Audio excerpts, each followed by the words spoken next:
নমস্কার বন্ধুরা, আশা করি সবাই ভালো আছেন। তো বন্ধুরা, এখন আমি যে সিনেমাটা নিয়ে কথা বলবো, সিনেমাটার নাম হচ্ছে ব্যোমকেশ ও দুর্গরহস্য। ব্যোমকেশ ও দুর্গরহস্য এটা কিন্তু আমাদের বাংলার একটা মানে কি বলবো, একটা ফর্মুলা ওয়াইজ সিনেমা বলা যেতে পারে। কারণ বাংলাতে আমরা দেখেছি প্রিভিয়াস বিষয়গুলোর দিক দিয়ে তাকিয়ে যদি দেখি, তো বিশেষ কয়েকটা ছবি রয়েছে, যেমন ফ্যামিলি ড্রামা, তারপর ধরুন ব্যোমকেশ, ফেলুদা। তো এইগুলোর একটা অডিয়েন্স রয়েছে যারা কিন্তু বাংলা সিনেমা দেখতে ভালোবাসে, এবং আমার মনে হয় সেইটাকে মাথায় রেখেই কিন্তু সিনেমাটা বানানো হয়েছিল। সিনেমাটার নাম হচ্ছে ব্যোমকেশ ও দুর্গরহস্য। এবার এই ছবিটা আমি দুরকমভাবে ছবিটা এসেছে। একটা অনির্বাণ চক্রবর্তী অভিনয় করেছে, যেখানে সৃজিত মুখার্জি পরিচালনা করেছে, এবং ছবিটা ডাইরেক্টলি ওটিটিতে এসেছিলো, হইচই ওটিটিতে। তো সেই ছবিটা ব্যোমকেশ এবং তার আগে আমি যে এখন সিনেমাটা নিয়ে কথা বলবো সেটা 2023 সালেরই সিনেমা, এবং সেটা সেই সিনেমাটা রিলিজ করেছিল ডাইরেক্টলি সিনেমাতে। সিনেমা পরিচালক হিসেবে কাজ করেছেন বিরসা দাশগুপ্ত এবং অভিনয় করেছিলেন আমাদের দেবদা।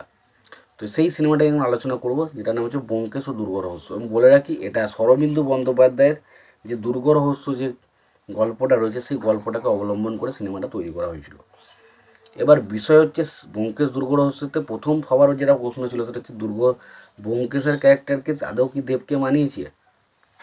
দেখুন, আমার মনে হয়েছে যে দেবকে তো মানিয়েছে মানায়নি সেটা পরের কথা।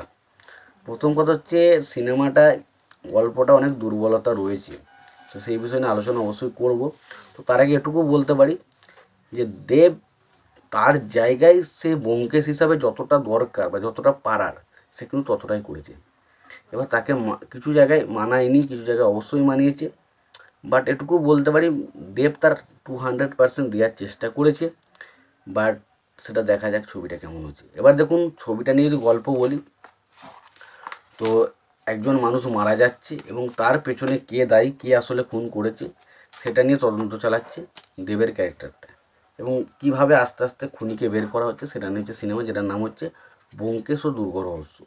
এবার বিষয় হচ্ছে, এখানে সত্যম ভট্টাচার্যর কাজ আমার মোটামুটি ভালো লেগেছে, খারাপ লাগেনি। সে তার জায়গায় খুব ভালো কাজ করেছে। এবং রজতাভ দত্ত আমার ভালো লেগেছে, তবে আরও বেটার হতে পারতো রজতাভ দত্তর ক্যারেক্টারটা। রজতাভ দত্ত খুব ভালো পারফরমেন্স করেছে। তো সিনেমাটার তো গল্পটা কেমন লেগেছে সেই বিষয়ে আলোচনায় যাবো। তো তার আগে দেখে নেবো সিনেমার পরিচালক, প্রযোজক এবং সঙ্গীত পরিচালক হিসেবে কারা কাজ করেছে। ছবির পরিচালক হিসেবে কাজ করেছেন বিরসা দাশগুপ্ত, ছবিটার প্রযোজক হিসেবে কাজ করেছেন শ্যামসুন্দর দেব, ছবিটার রচয়িতা হিসেবে কাজ করছেন শুভেন্দু দাশমুখ, ছবিটার সুরকার হিসেবে কাজ করছেন দীপ্তরাজ বসু, ছবিটার অভিনয় করেছেন দেব, এবং ছবিতে অভিনয় করেছেন দেব, অম্বরীশ ভট্টাচার্য, তারপরে শান্তিলাল মুখার্জি, রুক্মিণী মৈত্র, রজতাভ দত্ত, সত্যম ভট্টাচার্য সহ আর অনেকে। তো এখানে রুক্মিণী মৈত্র, তার যে পারফরমেন্স সেটা কিন্তু বেশ ভালো ছিল। কারণ আমি বলতে পারি, রুক্মিণী মৈত্রকে তার আগের মানে ব্যোমকেশ দুর্গরহস্যের আগে তার ছবিগুলোকে যদি আপনি লক্ষ্য করেন, দেবেন যে পারফরমেন্সটা দিয়েছে তার থেকে এই ছবিতে কিন্তু অনেক অনেক বেটার পারফরমেন্স দিয়েছে। অম্বরীশের পারফরমেন্স আমার কিন্তু ভালো লাগেনি। বাকি আমরা যদি রজতাভ দত্ত বলি, ঠিকঠাক একটা পারফরমেন্স দিয়েছে। শান্তিলাল মুখার্জি ঠিকঠাক একটা পারফরমেন্স দিয়েছে। তবে সিনেমার গল্পর মধ্যে অনেক ত্রুটি বিচ্যুতি রয়েছে, সিনেমার গল্পটাকে সেইভাবে সাজানো গুছানো নেই, যার ফলে সিনেমাটা অনেক সময় গিয়ে আমাদের কিন্তু, যেহেতু আপনি যদি গল্পটা জেনে থাকেন, তাহলে কোথাও না কোথাও গিয়ে আপনার মনে হবে এটা ভুল হচ্ছে। তো ওভারঅল আমি সিনেমাটা বলে একটা মোটামুটি ঠিকঠাক সিনেমা। দেবদার সিনেমা যদি আপনার পছন্দ হয়ে থাকে, অবশ্যই সিনেমাটাকে চেক আউট করতে পারেন। আর যদি আমার ভিডিওটি আপনাদের ভালো লেগে থাকে, অবশ্যই আপনারা লাইক কমেন্ট শেয়ার করে দেবেন। চ্যানেলটা নতুন হয়ে থাকলে অবশ্যই আমরা চ্যানেলটা সাবস্ক্রাইব করে নিয়ে পাশে বেল আইকনটা অবশ্যই প্রেস করে দেবেন। ভালো থাকবেন, সুস্থ থাকবেন, দেখা হচ্ছে পরবর্তীতে।